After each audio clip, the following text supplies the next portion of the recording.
Shabbat Shalom, happy Sabbath. Our scholarship this morning takes us to the book of Chiazayon, that's the book of Revelation, and we want to study about the Sheerith of her seed, the remnant of her seed, and also about the Strege woman. Perhaps you're not familiar with the term Strege. Outside of the eloquence of Patois, you would probably not hear that name or that term. The term reggae is derived from strege, meaning a lewd woman, a stray woman, somebody who is tardy in her dress and present herself in a way that would not be desirable to the eyes. And so she is referred to as a strege. I believe it was Clancy Eccles from Dean Penn, which is in St. Mary, my parish, that originated that term, and the term was later made popular by Toots and the Maytals. So this morning we want to look at the good woman. There are two women in scriptures, one in Revelation chapter 12 that was read earlier, and then in Revelation 17, we have the strege woman, the lewd woman, the whore. And this morning, we want to use a method that is familiar to the Hegelian principle. That is, we're going to use the triad, the thesis, the antithesis, and the synthesis. So what we're going to be doing is this. We're going to present our thesis. This is the real, genuine woman, which is in Revelation 12. And the antithesis to that is going to be Revelation 17. And then we're going to address the tension that exists, the theological tension that exists between the good woman, the righteous woman of Revelation 12, and the woman of Revelation 17, who is the whore. So it's important to understand that Yah only has one flock. And although we read in the book of Revelation chapter 2 and Revelation chapter 3 of 7 different assemblies, there are 7 different local expressions of one divine unity.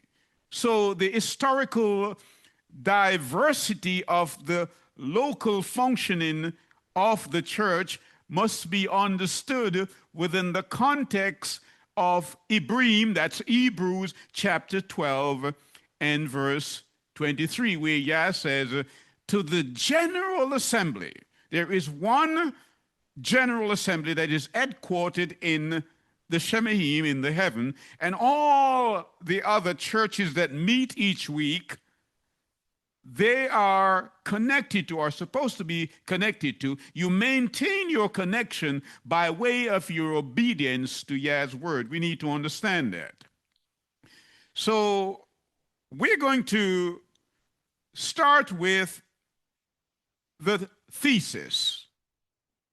That is the reality of what the woman looks like, the true woman. As I said, there are two women, and it's as if the antithesis is jockeying for the position of the real woman. And so my hypothesis in all of this would be, did the true woman in Revelation 12 become the harlot in Revelation 17. And so in our study this morning, we want to ascertain whether that's true. In our research and inquiry this morning, that's the intent. We will conclude on that. So turn with me to the book of Chiazayon, chapter 12. The word says, and the great sign was seen in the Shemaim, a woman clad with the sun, with the moon on her feet, and on her head a crown of 12 stars. And being pregnant, she cried out with labor and in pain to give birth. And another sign was seen in the Shemaim, and see a great fiery red dragon having 7 heads and 10 horns and 7 crowns on his heads, and his tail draws 1/3 of the stars of the Shemaim and throws them to the earth. And the dragon stood before the woman who was about to give birth to devour her child as soon as it was born. The woman. It's important here to identify who this woman is, because if you don't know who the woman is, you cannot claim or would not know how to claim to be a remnant of this woman's seed. You've got to understand that. But before we identify the woman, we would like also for you to join us in the book of Bereshit, and we will take the 3rd portion of that book and the 15th verse. And the statement here obviously is subsequent to the sin committed by our first parents, Adam and Eve, having eaten of the fruit of which they were told not to eat.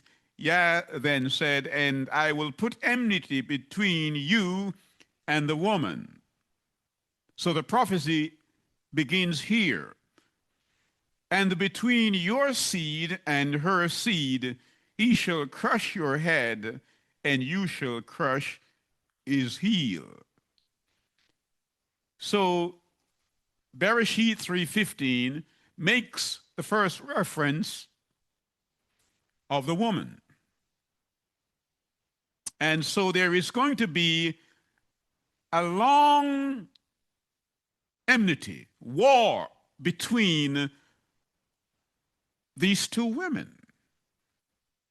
The seed of Satan, the dragon, and the seed of this woman.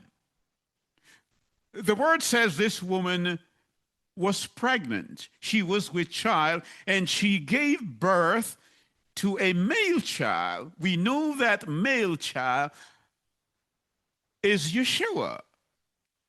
And therefore, it's easy, therefore, to say the woman who gave birth to this male child is none other than Israel. Israel gave birth to this child. So if we are going to be a remnant of this woman's seed, then we too must be Israelites. Not in the way that people present Israel today, but the Israel of Galatians 6 and verse 16, the Israel of Yah. That's the kind of Israel that we're talking about. And obviously, as we read also in Bereshit chapter 37, we see that Joseph was one who had a dream, and he saw exactly what we read earlier in Revelation chapter 12. Let's turn to the book of Bereshit chapter 37. And Jacob dwelt in the land of his fathers, sojourning in the land of Canaan. This is the genealogy of Jacob. Joseph, being 17 years old, was feeding the flock with his brothers, and the young man was with the sons of Bilhah and the sons of Zilpah, his father's wives. And Joseph brought an evil report on them to his father. And Israel loved Joseph more than all the children, because he was the son of his old age, and he made him a long robe. And the word says, verse 5, and Joseph dreamed a dream and told it to his brothers, so they hated him even more.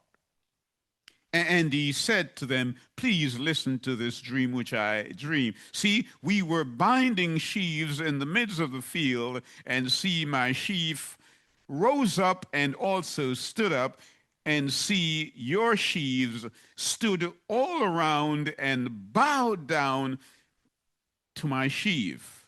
And his brothers said to him, shall you indeed reign over us? So they hated him even more. And he dreamed still another dream and related it to his brothers and said, see, I have dreamed another dream, and see, the sun and the moon and the 11 stars bowed down to me. And he related it to his father and his brothers, and his father rebuked him and said to him, what is this dream that you have dreamed? Shall we, your mother and I and your brothers, indeed come to bow down to the earth before you? So he saw 11 stars and the moon. He saw the tribes of Israel. And it's interesting that Jacob here, his father, would say, your mother, when his mother had long passed. Rachel had died in childbirth when she gave birth to Benjamin. So why did he say that? You see, this man was connected spiritually because he knew that Rachel was obviously Joseph's mother. But later on, Joseph had two sons. He had Manasseh and Ephraim, both of which were born in North Africa.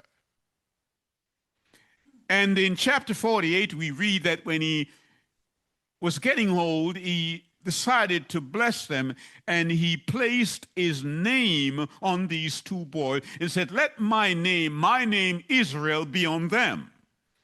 He did not give that particular blessing to any of the other tribes, only on these. So we know that Ephraim and Manasseh, they are Israelites, and so their descendants would become the remnant of the woman's seed. They are Israel.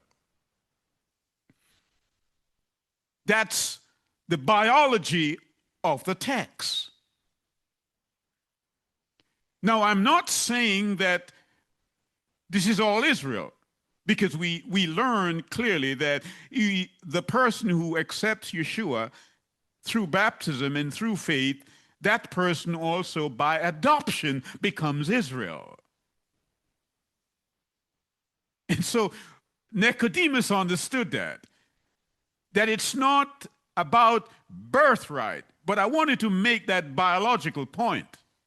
It's important, even as we discuss the woman, because the woman is Israel, and to become an Israelite, you have to live like an Israelite. You have to do what Israelites do. I don't mean as they do today in Israel, because many of such people, they don't believe in the Messiah. They don't think he has come yet. We believe he has come, and he's soon to come a second time. We believe that. And so as I presented my thesis, that is Revelation 12, that's the true woman, the woman who gave birth to the Messiah. And we know that under Augustus, a plan was hatched to kill the Messiah by Europeans, Romans, Italians. It's historical fact. It's there in the Word. He was tried under the governor, Pilate, who asked him, "What is truth?" and did not stay around long enough to even ascertain what truth is. He was looking truth in the face and could not discern it. So this morning now we want to look at the Strege woman. Turn with me to the book of Revelation again. So we look at the Strege woman, the lewd woman. Revelation chapter 17. So this is my antithesis. We had the thesis, who is dealing with the reality that Yah presents to us. This is the mother of that gave birth to the Son, the mother of Yeshua. And now this is the counterfeit woman. And as you remember, my question was, did the woman of Revelation chapter 12, did she become this woman over time? That's what we're trying to ascertain. That's what our inquiry is about, so that we could bring this synthesis together and complete this dialogical reasoning this morning.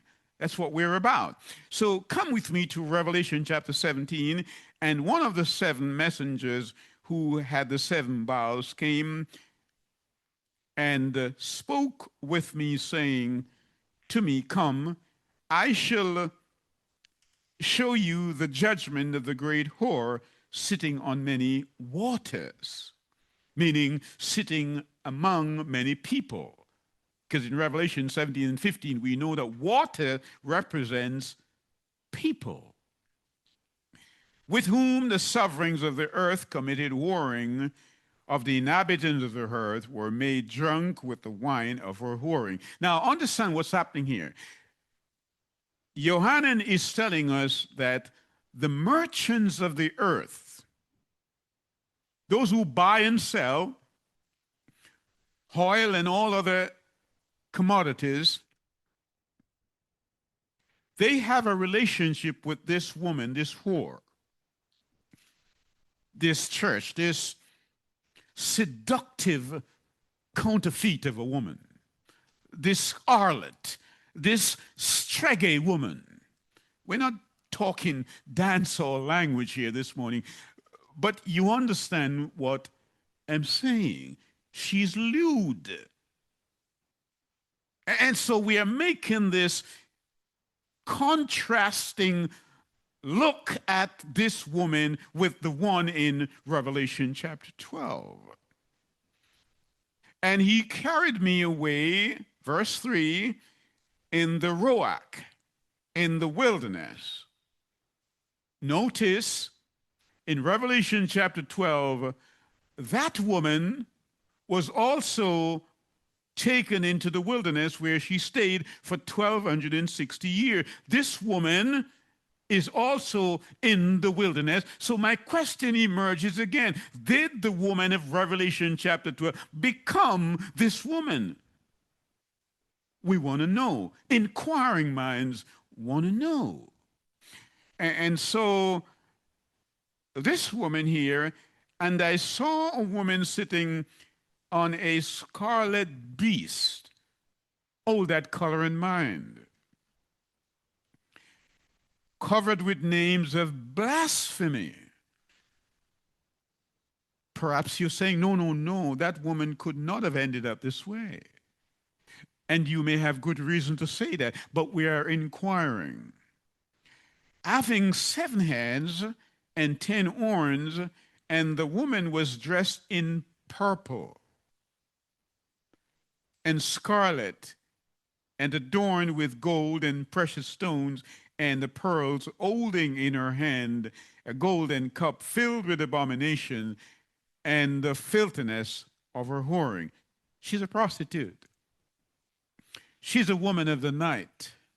She's a woman of ill repute. That's who she is. And up on her forehead, a name written, a secret, Babel the Great, the mother of the whores and of the abominations of the earth. It says this woman here is, if we make it more existentially relevant, is the mother of all the harlot churches. Because we read in Jeremiah chapter 6 and verse 2 that Yah likens what? The daughter of Zion to a comely and delicate woman. This woman doesn't meet that criteria at all. She doesn't. She is a whore, and she has daughters. She has daughters. And therefore, we have to be very careful that we don't end up in environments that practice the things that our daughters do. As we read in the scriptures, we read of Balaam, a man who is characterized by compromise, greed, and leading people into idolatry because of profit. As we look around our world, in our communities, we see men who stand at the pulpit each week, wealthy men, men claiming to be anointed, but their objective is money, filthy lucre. And so if you see that, be careful. Let no man deceive you in any way, said Yah. So if you're in a church that you see signs that might indicate that this is a Balaam church, be careful. You also might be in a church of Jezebel, a manipulative kind of woman representing false teaching, seduction, control, and undermining Yah's authority. That's the Jezebel church. And of course, her daughter, Atalia, destructive woman, usurper. She represents a spirit of murder. She influences other people to gain control. And she ruled Judah for a few years. That's the kind of woman. You see these kind of women in churches today want to be queen of the pulpit. Atalia. And the word is letting you know that you must distinguish between the woman of Revelation chapter 12 and Revelation chapter 17, because one is the thesis and the other is the antithesis. And so you have to work out the tension between these two and come up with the conclusion. You got to come up with that. You must come up with something meaningful. So we're trying to synthesize this right now so that we don't make any mistake. This antithesis of a woman is such that many cannot make the distinction between who she is. She's well dressed. She's well connected because she has relationship with all the rich, the elite, men who are titled and lettered. Those are the kind of people she associates with. And you may just get all drawn in. So we have this generation of people that has grown to maturity, professing to believe in Yeshua, but they have no faith in him. And so for many, church attendance makes them happy, but they're not holy. They're not holy. And so, ipso facto, by that very fact, they're not faithful to Yah.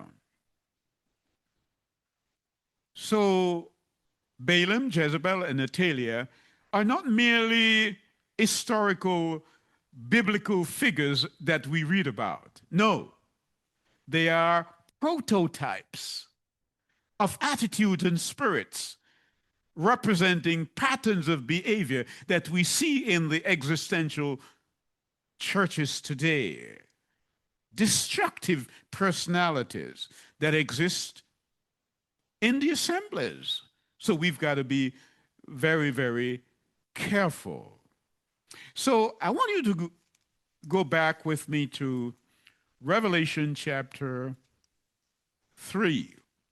Revelation chapter 3, because Yohanan, while on the island of Patmos, being placed there because of his faith, Domitian having pushed him in a cauldron of oil, and having survived that, because the Spirit of Yah was with him, the Ruach was with this man, he put him on the island. That was perhaps the original Alcatraz. He was taken in vision and shown some things that he has recorded and present to the assembly. There are 7 local assemblies. They are expressions of one flock. I want to make that point again. Yeshua only has one flock, but depending on the era, the time, the churches, they are simply expression of a faith in Yeshua. They are not several churches. We have different denominations, but all should be preaching the same thing. Yeshua says, remember the 7th day to keep it kodash, to keep it holy. You cannot then say, if you are the remnant of this woman's seed, you're going to keep the 1st day of the week when he desired for you to keep the 7th day. That's ridiculous. It's nonsensical. And it's not biblical. He asks us to keep the feast days, all the festivals. The woman says, one of the women says, no, we're not keep it, they're done away with. Now let me reason with you. Let me give you the antithesis of the woman who says they should not be kept. Yeshua told his disciples, as he was about to ascend in Acts chapter 1. He said, I want you to tarry in Jerusalem. This was on the 40th day after his crucifixion. He knew in counting the Omer, only 10 days were left before there would be the Feast of Pentecost, Shavuot. He knew that. He says, don't leave Jerusalem. Stay in Jerusalem until the Ruach comes, the Feast of Pentecost. Because he remembers that back in the book of Exodus, the Ruach came down on Mount Sinai in the same way on the day of Pentecost when Yah gave the 10 words, the 10 commandments. So 1,500 years later, in Acts chapter 2 was the day of Pentecost. He's saying, don't leave. The church says, we've left. This is the antithesis of the real thing. That assembly that we see in Hebrews chapter 12 and verse 23, that general assembly, you keep your status, you keep your membership, you keep your name written in the Lamb's book of life if you maintain faithfulness throughout. You can't be righteous yesterday and not righteous today and expect your name to remain. No, he said, I'll etch it out. We've got to understand consistency. You can't have zeal yesterday and not have it tomorrow and expect the same outcome. You can't do that. So the churches, some of the harlots, are saying, we're not going to follow him. We're not following him at all. And so that gives us license this morning to turn to the book of Yeshayahu. That is the book of Isaiah, and we will take chapter 3. Chapter 3. And the word says in verse 16 of that chapter, and Yahweh says, because the daughters of Zion are haughty. They're what? Haughty. And walk with outstretched necks and seductive eyes, walking and mincing as they go, making a jingling with their feet. Therefore Yahweh shall smite with a scab the crown of the head of the daughters of Zion, and Yahweh expose their nakedness. In that day Yahweh takes away the finery of the anklets and the headbands and the crescents, the pendants, the bracelets, and the veils. These are things that people wear routinely in churches these days. Yah said in the last days, I'm taking them away.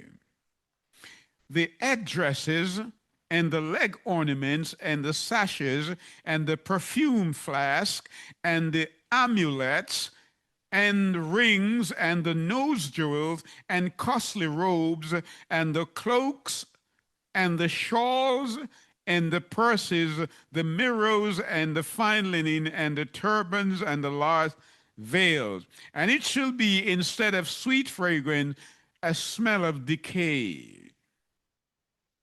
And instead of belt, a rope. And instead of braided curled, baldness.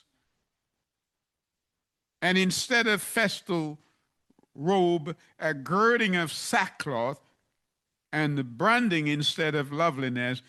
Your men shall fall by the sword, and your strength in battle, and her gates shall lament and mourn, and she deserted shall sit in the ground. So we are made to understand that in the last days, the women are going to be impudent, arrogant, rude, disrespectful. They're not considering holiness at all. They're going to be dressed in certain ways that will not please Yah. He will take them off. And so it's important that we understand chapter 4 now of the same book. And in that day, what day? The same day, 7 women shall take hold of one man, saying, we shall eat our own food and wear our own clothes. Only let us be called by your name to take away our reproach. We'll go to church how we want. We wear our own jewels. We won't wear your righteousness, so say these women. We just want to be baptized in your name. And people to know that we are Christians. That's all we want to know. But we're not going to go by your rules. We're going to do it our way. That's what these women are saying. These jewel-wearing women. That's what the word says. In that day, the branch of Yahweh shall be splendid and esteemed, and the fruit of the earth shall be excellent and comely for the escaped ones of Yisrael. And it shall be that he who is left in Zion and he who remains in Jerusalem is called holy, is called Kodesh.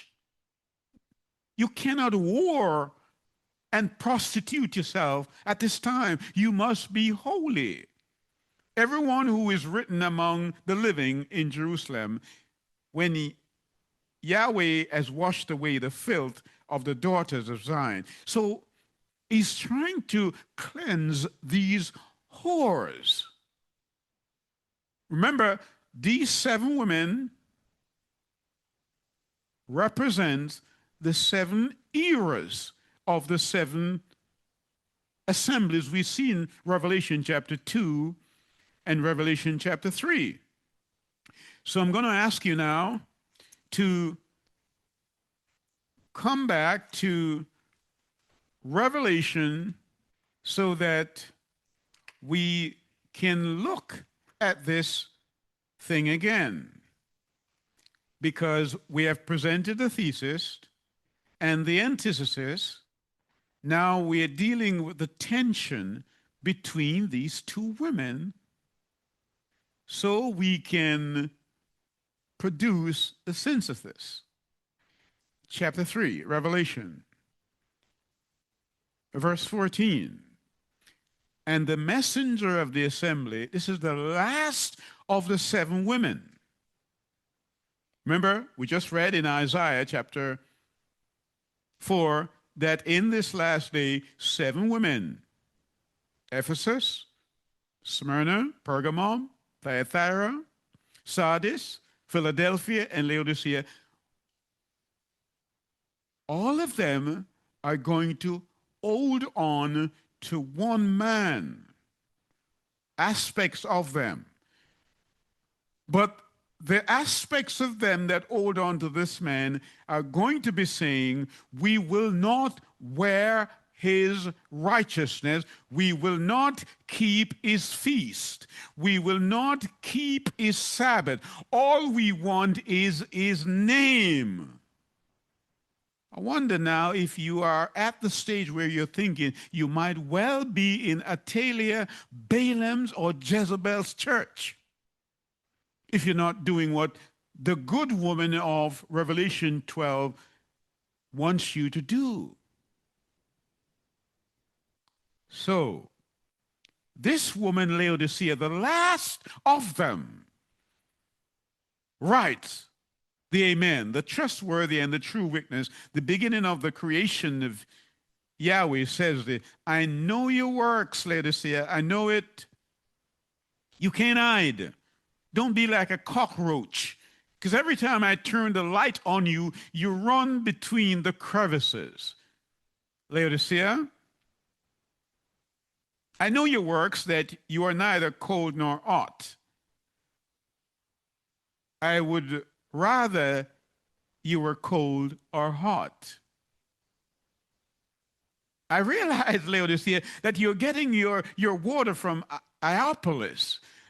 And because you're bringing this by way of aqueducts, by the time it gets to where you are in Laodicea, down in the valley, it becomes lukewarm. That's how you are. So he's using the topographical situation to define the condition of the assembly, the church, in the last days. So geographically, we are in Turkey, but spiritually, we're right here this morning. Are you with me? You're cold. I would rather you be that or hot. Either way, but you're lukewarm. You make me sick. You're insipid, Laodicea. I feel like spitting you out. Wow. Now, my question is, as a corollary to the one I asked earlier, if this is a woman who makes the bridegroom sick to the extent where he wants to vomit, how could this woman be the bride? Question. Miss Bride? So because you are lukewarm and neither cold nor hot, I am going to vomit you out of my mouth because you say I am rich. See? Balaam is seeking money. You're rich financially, but you don't have the spirit, the ruach of Yah in you. You're poor. In fact, you're among the poorly poor. That's the kind of a poor. I am made rich and need not at all, and do not know that you're wretched and pitiable and poor and blind and naked. What a woman.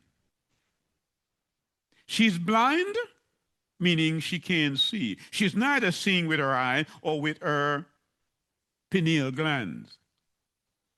She's naked, and because she's blind, she doesn't know she's naked. She's not even like Eve. Eve was quick to make fig leaves to make a garment, so she had a conscience. This woman is walking around like Lady Godiva, riding on the back of the beast. This is the contemporary Lady Godiva. Yohanan says, I saw her riding on the back of a beast. She's dressed in purple. Laodicea, you're in a pitiable situation, and you don't know it. And so I want you to come with me now to the book of Ezekiel, that's Ezekiel, and you're going to take chapter 23.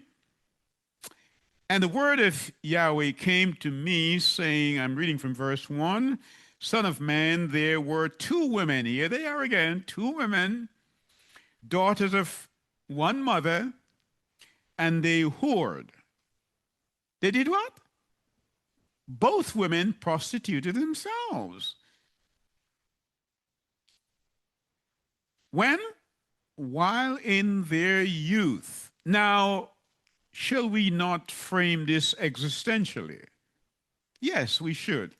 Because as we read and we study, we're watching in the theaters of our living rooms unfolding images of young maidens that were taken by the impudent Mr. Jeffrey Epstein. These were young girls, many of which were underage, meaning the Bible would say they have not known any man. And he took them eponymously to a place called the Virgin Island. Think of it. And rob them of their innocence. And the merchants in our time are redacting their names, covering up their images.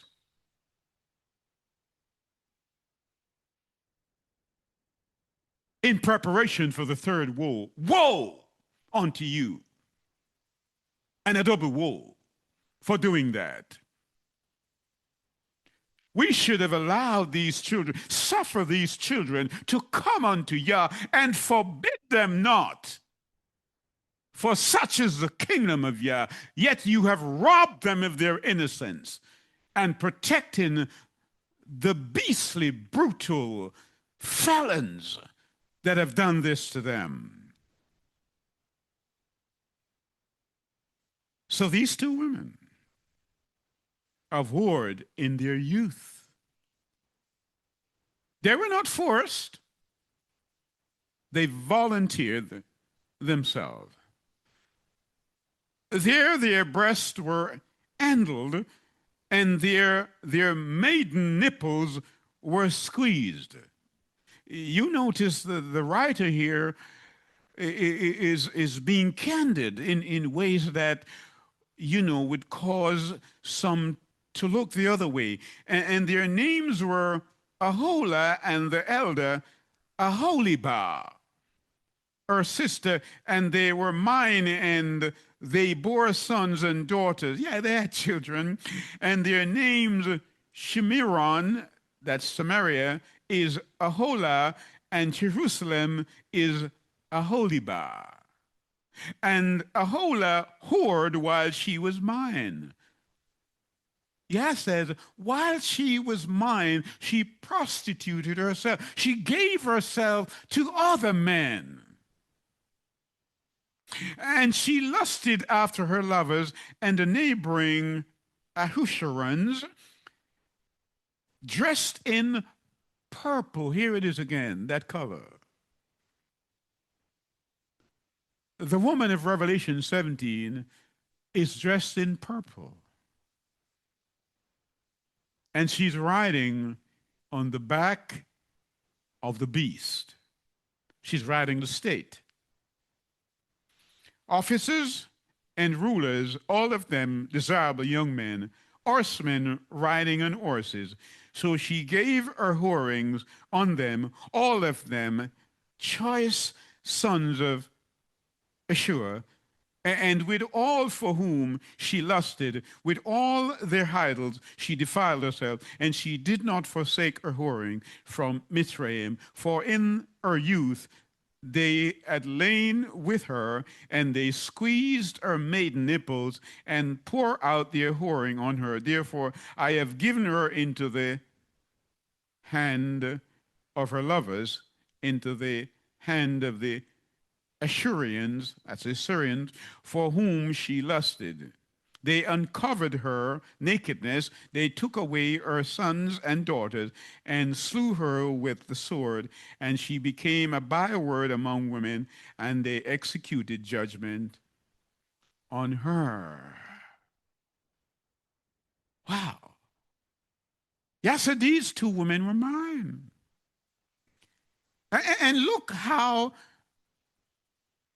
they ended up. And so it's almost inevitable that you would want to join me in chapter 18 of the book of Chiazayon. And after this, I saw another messenger coming down from the Shemaim, having great authority, and the earth was lighted with his esteem. You can't say you didn't see this one. The light was there, as bright as a noonday sun. And he cried with a mighty voice, saying, Babel the great is fallen, and has become a dwelling place for demons, a haunt for every unclean spirit, and a haunt of every unclean and hated birds. The church, it has fallen. Anybody can now come into the church and take position and become membership because there is no standard. Babylon has fallen, Mr. Babylon. And when you speak, they tell you to shut up. is fallen. You remember the time when the apostle Shehu lived and people behaved in ways that would offend Yah, and he would say, expel them, give them over to Satan. When he spoke to the church of Corinth, well, we seem to have many Corinthian churches today and Corinthian characters where there is no standard. The bar has been lowered by the leaders. And so when the leaders, as I indicated a few days ago, when the leaders sin in this way, when they commit sin in this way, it has an effect on the whole congregation as it was in the time of Joshua. Are you with me? The Bible says they had taken Jericho and they were on their way to besiege the city of Ai. And a young man there, he saw a Babylonianish garment. Are you with me? And he saw some gold, a wedge of gold, and some silver, and he took it. They call him Achan. We say, you can't. He said, yes, I can. But they call him Achan. He hid it. This is one man. And there, the people of Israel could not take Ai, a smaller city. And when they inquired of Yah, they found out that the reason was this man had brought a plague up on the nation, the whole nation of the people. So when I hear people, again, I repeat myself, saying this is a personal sin as a leader. No, it's not, because it has an effect on the whole congregation, the whole nation. And perhaps some of the things that are happening in nations of the world, including America here, it's because of what the leaders have done. Yah says, I will revenge. Revenge is mine, said Yah.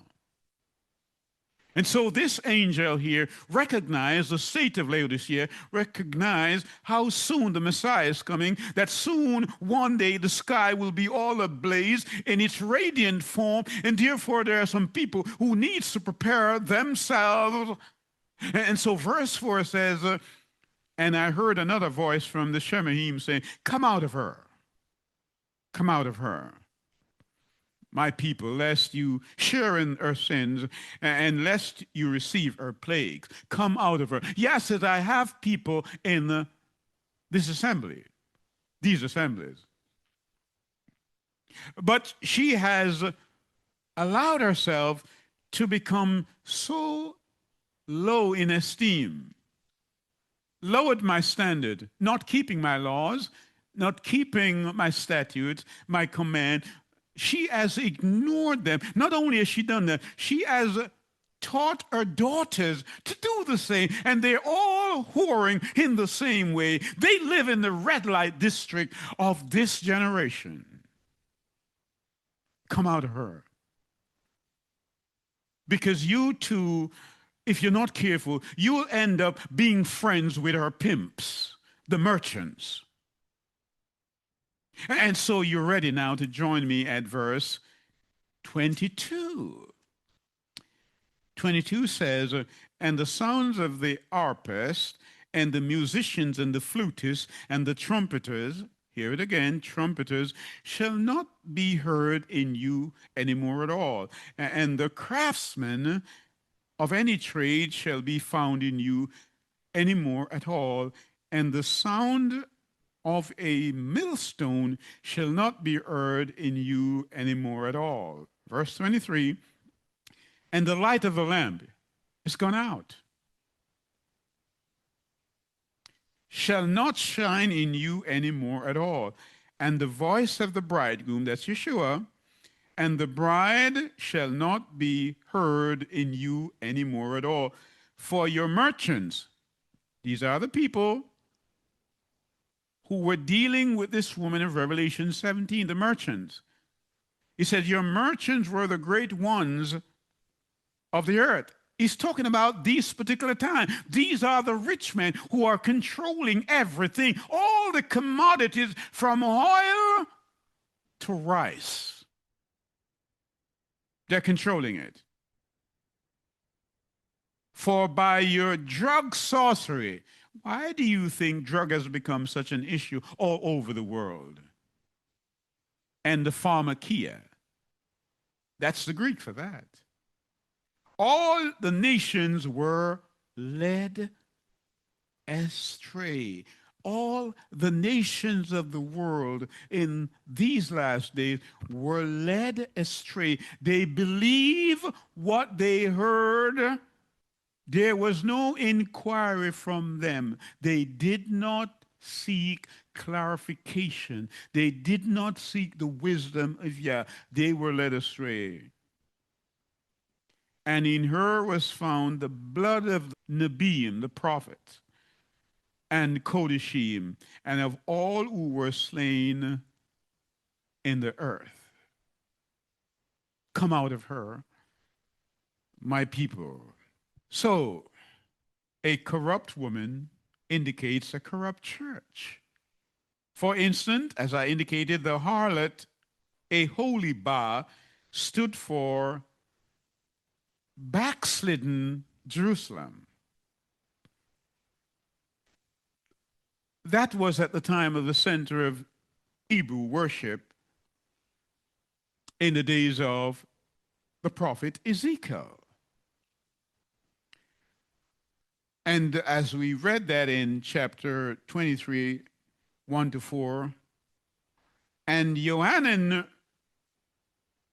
foresaw a highly bedecked harlot sitting on the back of a scarlet beast. He thus depicted corrupt religion riding high in worldly affairs. That's what you see now. You see prime ministers and presidents being supported by religion. Corrupt religion in some cases, in many cases.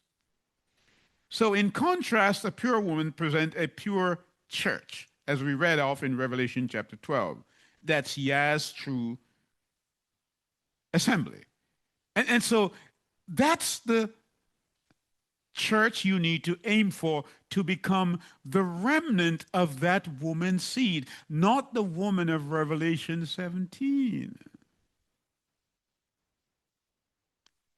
Because according to 2 Corinthians 11:2, Shaul says that I have exposed you to one husband,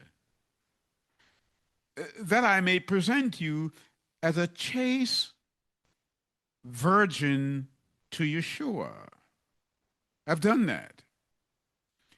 But I hear, so it seems, that Yeshua is saying, Lo me, you're not mine. The things you do, your attitude, your behaviors, they're not mine. You don't wear my righteousness. You don't eat my bread. You don't drink my wine. You just want a name. You just want to be happy. But happy is determined by happenstances. You want to be holy. Kodesh. That's what you're called for. That's what we're called to be. And so the remnant of her seed. So turn with me quickly to the book of Numbers, and we will take chapter 12 and we will bring this to its point of conclusion. Verse 6 to 8, and he said, hear now my words. If there be a prophet among you, I, Yah, will make myself known unto him in the vision, and will speak unto him in a dream.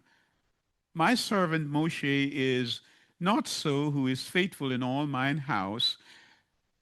With him I will speak mouth to mouth, even apparently, and not in dark speeches and similitude. If Yahweh shall behold, wherefore then were you not afraid to speak against my servant Moses? My question in closing is, knowing all of this, you're still members in some of these harlot places. Not my word, the word of Yah. You see what is happening in there, and you also know the coming of the Messiah is near. Are you not afraid? Are you not afraid for your own soul? Will you really sell your soul to the merchants of this world? At what cost? The word is clear. Come out of the Strege woman and come into the assembly of Yeshua. In his name, we pray. In Yeshua's name, amen.